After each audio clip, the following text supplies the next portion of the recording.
You were never introverted. You were just punished for being too much.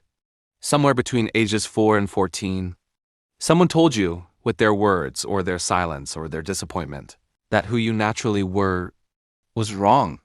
Too loud, too sensitive, too excited, too much. And your nervous system did what it was built to do. It learned to hide. And here's the part that nobody talks about. That hiding, it worked. So your brain kept doing it, and kept doing it, until it stopped feeling like hiding and started feeling like personality. Segment 1, the misdiagnosis. Think about the last time you said no to something social. A party, a work event, a phone call you kept ignoring. You probably told yourself, I'm just introverted. I need to recharge. That sounds healthy. That sounds self-aware. But here's the question nobody asks. When exactly did you need to recharge? Before the event, or after imagining what could go wrong? Because real introversion is about energy. It's neurological, measurable. It just means social interaction. Costs more metabolically. But what most people call introversion is a nervous system on low-level threat alert all the time. And here's what's worse. The psychology term for this isn't introversion. It's chronic social inhibition. And it's not who you are. It's what you learned. Segment 2, where it came from. Your nervous system has one job: keep you safe. And it's incredibly good at it. But it doesn't distinguish between physical danger and social danger. To your brain, rejection feels like being left behind by the tribe. And evolutionarily, that meant death. So when a parent dismissed you for being too emotional, when a teacher embarrassed you in front of the class, when you spoke up once and people laughed, your nervous system filed a report. Being visible equals threat, withdraw, protect.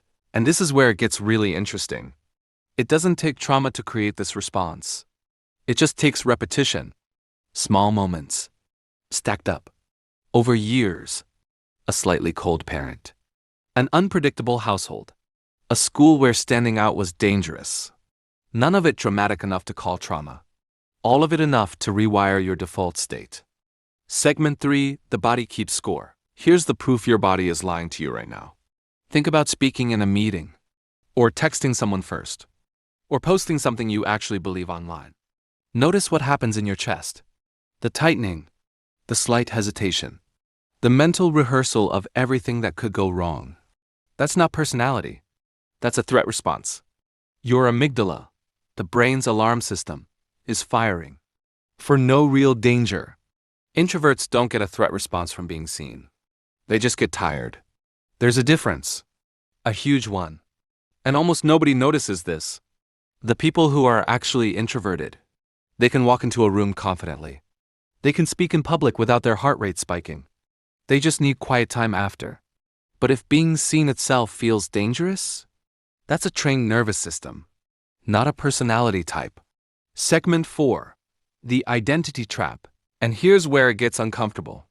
At some point, you stopped seeing the hiding as hiding. You started calling it being selective, private, an introvert, because labeling it made it yours. It gave you control over something that was originally done to you. And I'm not saying that's wrong.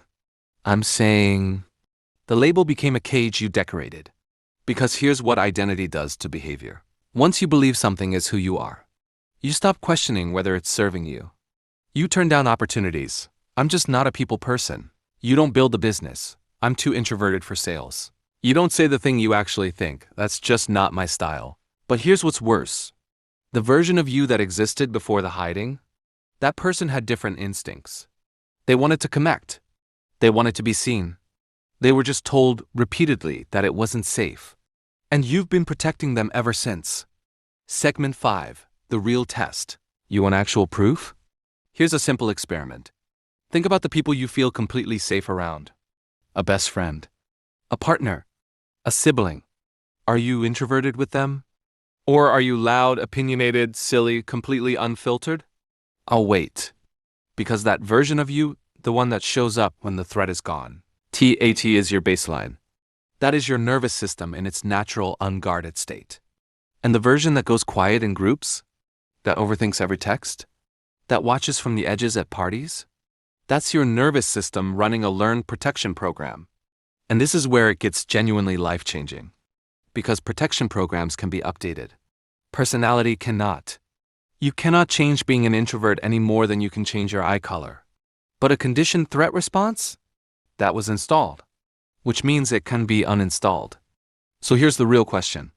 Not am I an introvert? But when did I learn that being myself was dangerous? Because someone taught you that. Maybe not with cruelty. Maybe just with enough coldness or enough chaos or enough silence at the wrong moment. And your 6-year-old nervous system made a decision to protect you. And it has never stopped. You've been living inside that decision. Calling it your identity. Building your entire life around avoiding the thing you actually want. Connection. Expression. Being fully, visibly, unapologetically you. The introvert label didn't free you. It gave you a sophisticated reason to keep hiding. And now you know. And knowing is the first thing your nervous system can't protect you from.